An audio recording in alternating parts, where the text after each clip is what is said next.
الحمد للہ وکفا والصلاة والسلام علی سیدنا و نبینا و مولانا محمد المصطفیٰ اما بعد اعوذ باللہ من الشیطان الرجیم بسم اللہ الرحمن الرحیم ولا تنسوا الفضل بینکم واللہ بما تعملون بصیر صدق اللہ العظیم۔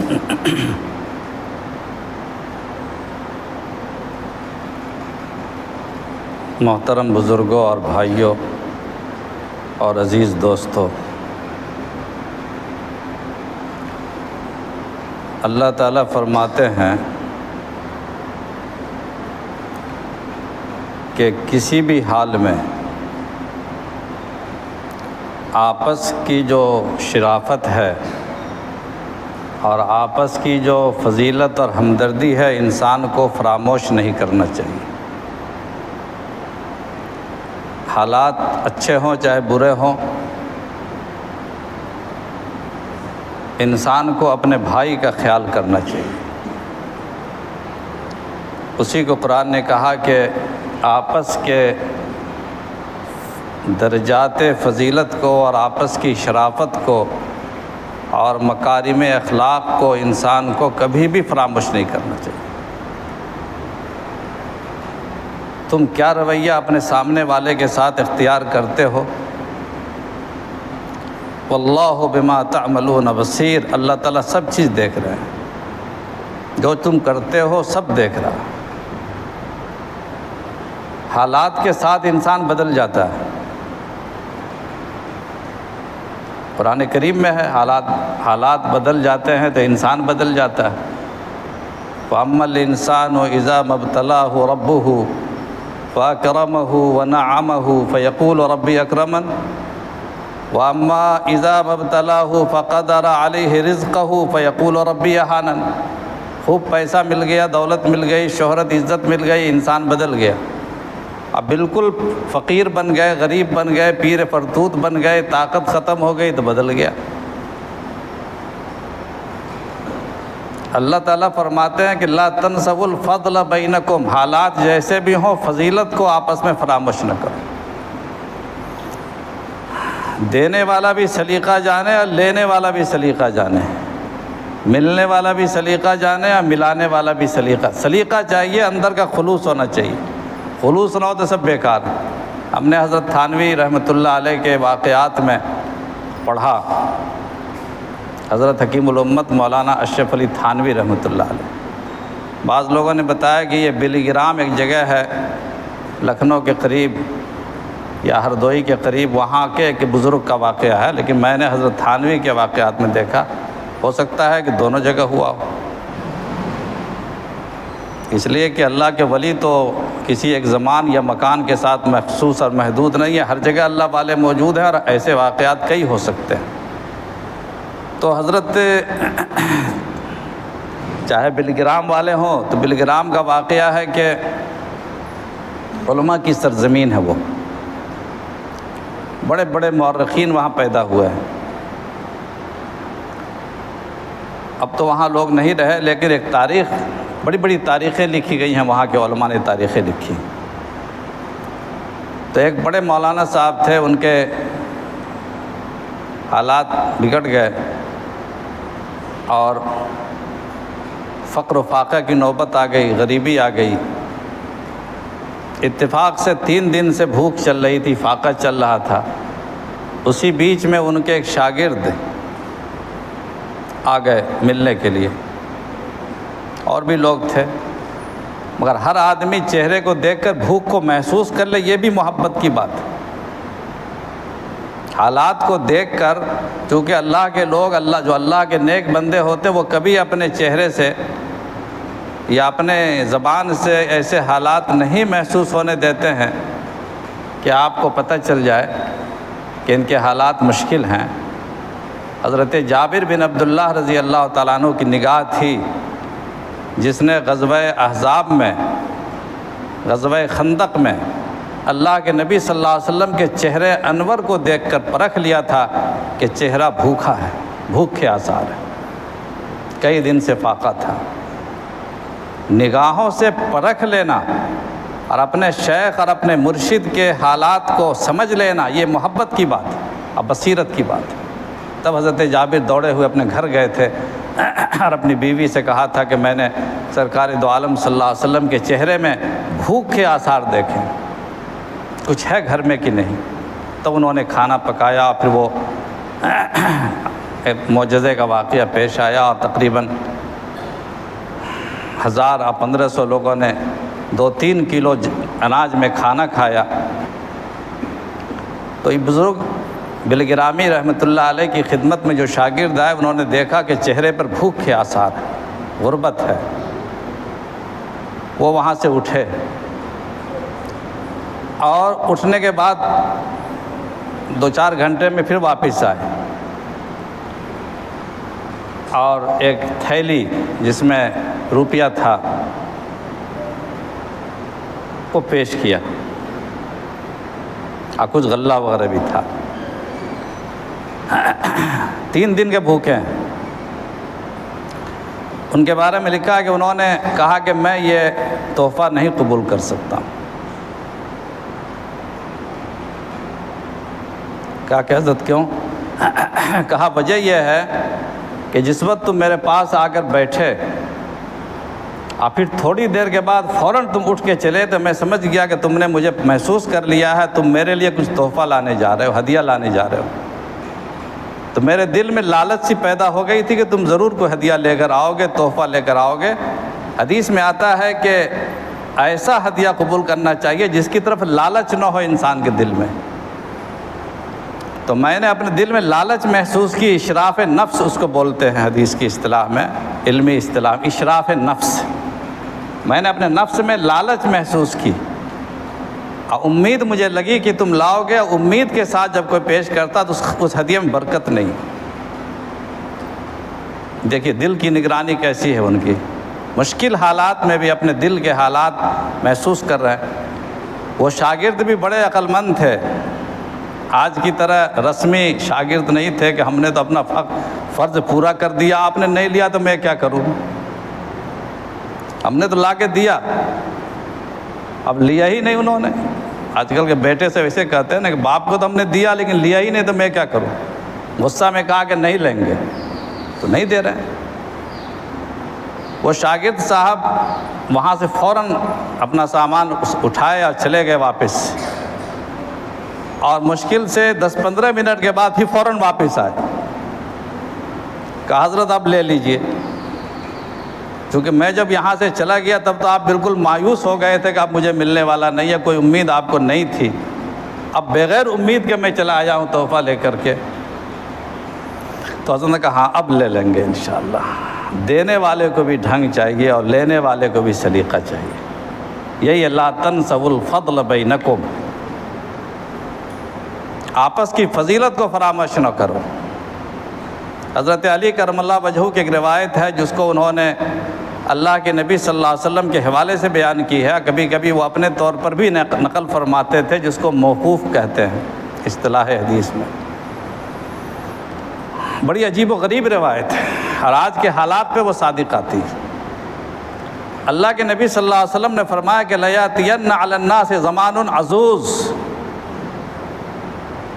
لوگوں پر ایک کاٹ کھانے والا وقت آئے گا، کاٹ کھانے والا وقت، اور اس وقت کی پہچان یہ ہوگی کہ وقت آ چکا ہے۔ یعز الموسر علی ما فی یدیہ، جس کے پاس اللہ نے جو دولت دے رکھی ہے وہ اس پر سانپ کی طرح بیٹھا ہوا ہوگا، ایک چیز چھوڑنے کو تیار نہیں اور کسی کو دینے کو تیار نہیں۔ اور جو اشرار ہیں، شرپسند لوگ ہیں، ان کو عزت و رتبہ حاصل ہوگا، مقام حاصل ہوگا۔ وَيَسْتَذِلُّ الْأَخْيَارَ، اور جو نیک لوگ ہیں وہ ذلیل ہو جائیں گے۔ یہ اس دور کی پہچان ہے۔ کاٹ کھانے والا زمانہ، جس کے پاس جو ہے وہ دینے کو تیار نہیں، ہاتھ ڈھیلا کرنے کو تیار نہیں، ہاتھ اپنے گردن میں باندھے ہوئے ہیں، جیسے لگتا ہے قبر میں اس کو لے کے جائیں گے۔ اللہ تعالیٰ نے دنیا کی جتنی بھی چیزیں دی ہیں وہ اپنے لیے نہیں دی ہیں، وہ بندوں کے لیے دی، خلق خدا کے لیے دی ہے، یہ امانت ہے۔ یہ قیامت کے دن جس طرح بہت سارے سوالات ہوں گے، اس میں ایک سوال دولت کا بھی ہوگا، مال کا بھی ہوگا، کہ اللہ نے تمہارے پاس مال دیا تھا، تم نے کہاں خرچ کیا؟ صرف اپنے پیٹ بھرنے کے لیے؟ تمہارے پاس پڑوس اور رشتہ دار اور دوسرے غربا اور مساکین کا کوئی حق نہیں تھا تمہارے مال میں؟ وفی قرآن کریم نے کہا وفی اموالکم حق للسائل والمحروم، تمہارے مالوں میں حق ہے، مانگنے والوں کے لیے بھی اور محروم کے لیے بھی۔ مانگنے والے سے مراد جو لوگ ہاتھ پھیلا کر مانگ لیں، جو زبان کھول کر مانگ لیں، اور محروم سے مراد وہ ہیں جو زبان کھول نہیں سکتے، کچھ بھی نہیں ہے پاس میں لیکن زبان کھول نہیں سکتے، ہاتھ پھیلا نہیں سکتے۔ آپ کو اس کی پیشانی دیکھ کر، آپ کو چہرہ دیکھ کر پرکھنا ہے کہ یہ آدمی مستحق ہے کہ نہیں۔ ایسے مستحقین کو تلاش کر کر کے انسان مدد کرے، اللہ کے ہاں وہ اندراج ہوتا ہے اور رجسٹر میں لکھا جاتا ہے۔ نمائشی صدقات اور نمائشی سخاوتیں یہ اللہ کے ہاں کام نہیں آتی۔ انسان ضرورت مندوں کی ضرورت پر کام آئے، چاہے اپنا جو حال ہو۔ حضرت سہل بن سعد رضی اللہ تعالیٰ عنہ کی روایت ہے، اللہ کے نبی صلی اللہ علیہ وسلم کی خدمت میں حضرت سہل بیان فرماتے ہیں، ایک خاتون ایک انتہائی خوبصورت چادر، سوتی کا چادر، اس کو بن کر کے اپنے ہاتھ سے چاروں طرف حاشیہ بنا کر کے انتہائی خوبصورت چادر تحفے میں لے کر حاضر ہوئی سرکار دو عالم صلی اللہ علیہ وسلم کی خدمت میں، اور آ کر کہا یا رسول اللہ، میں نے اسے آپ کے لیے تیار کیا ہے اور اسی ارادے سے تیار کیا ہے کہ آپ کی خدمت میں پیش کروں گا۔ حضور اکرم علیہ الصلوۃ والسلام کو اس وقت چادر تھی بھی نہیں، آپ کو ضرورت تھی، اللہ نے بھیج دیا، تو آپ کو چادر کی ضرورت تھی، چادر نہیں استعمال فرما رہے تھے، آپ بہت خوش ہوئے اور اس چادر کو لے کر اپنے گھر تشریف لے کے کمرے میں اندر چلے گئے، اور چادر پہن کر کے آپ باہر آئے تو بڑا اچھا لگ رہا تھا، بڑا خوبصورت معلوم ہو رہا تھا۔ تمام صحابہ بیٹھے ہوئے تھے اور خوشی کا اظہار کر رہے تھے۔ اسی بیچ ایک صاحب بیٹھے تھے، انہوں نے کہا یا رسول اللہ، کیا بہترین چادر ہے، کیا خوبصورت چادر ہے، اگر اس غریب کو یہ چادر عنایت ہو جائے تو بہتر ہوگا۔ انہوں نے سوال کر دیا، جبکہ سرکار دو عالم صلی اللہ علیہ وسلم کو خود اس چادر کی ضرورت تھی۔ حضور اکرم علیہ الصلوۃ والسلام اندر تشریف لے گئے، لوگوں نے کہا بھی ان کو بعد میں، حضور اکرم علیہ الصلوۃ والسلام اندر تشریف لے گئے، پھر چادر اتار کر لا کر اس کو پیش کر دیا کہ لے جا اللہ کے بندے، اپنی ضرورت میں استعمال کر لو۔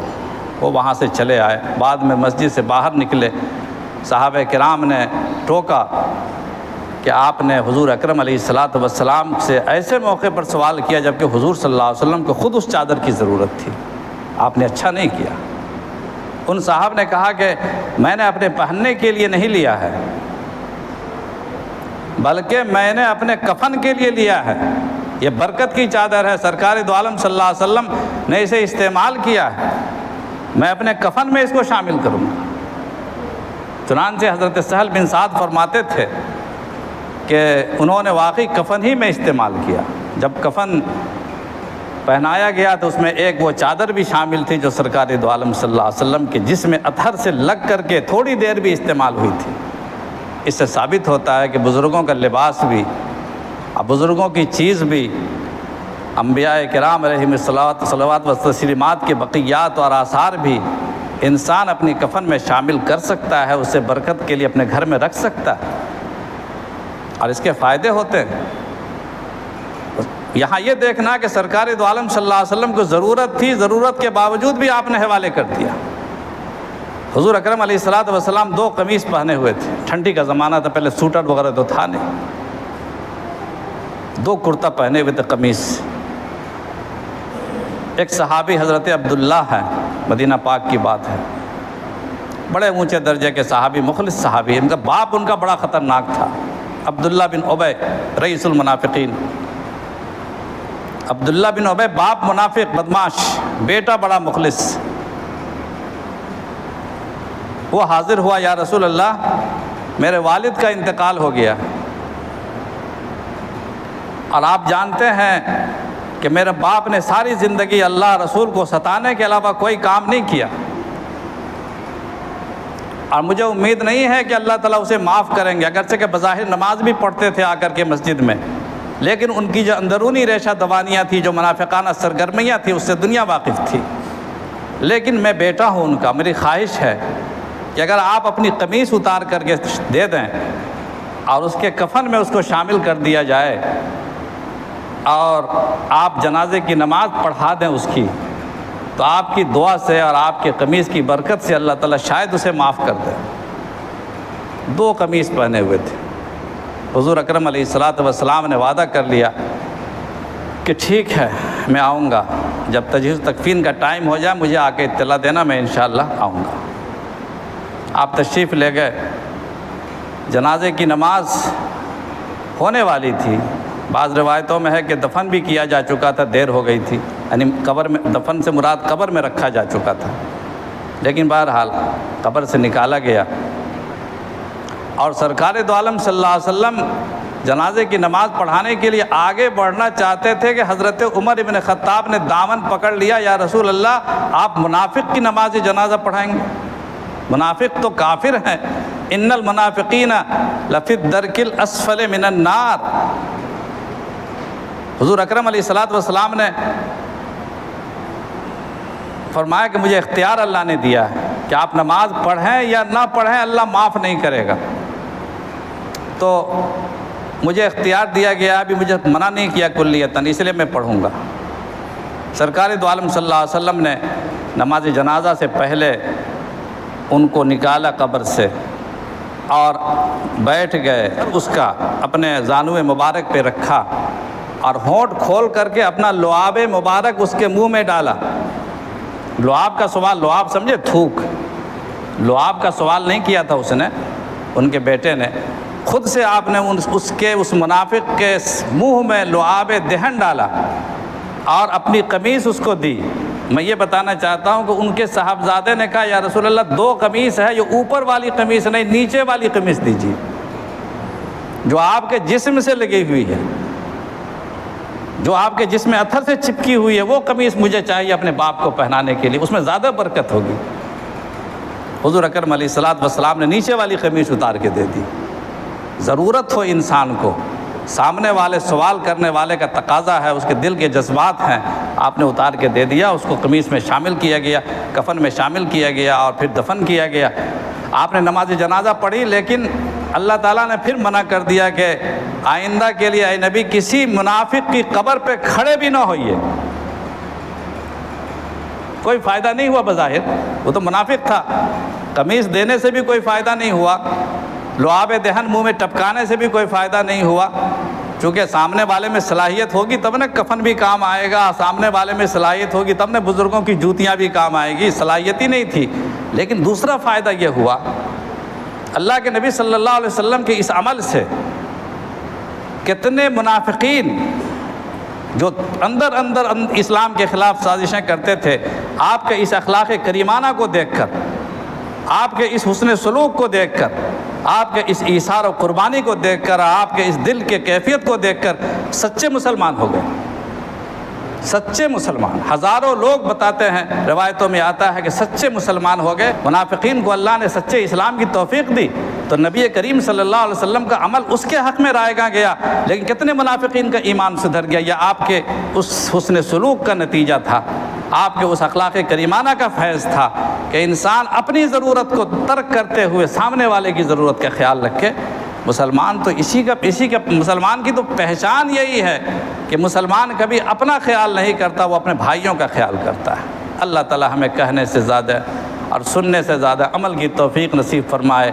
وآخر دعوانا ان الحمد للہ رب العالمین۔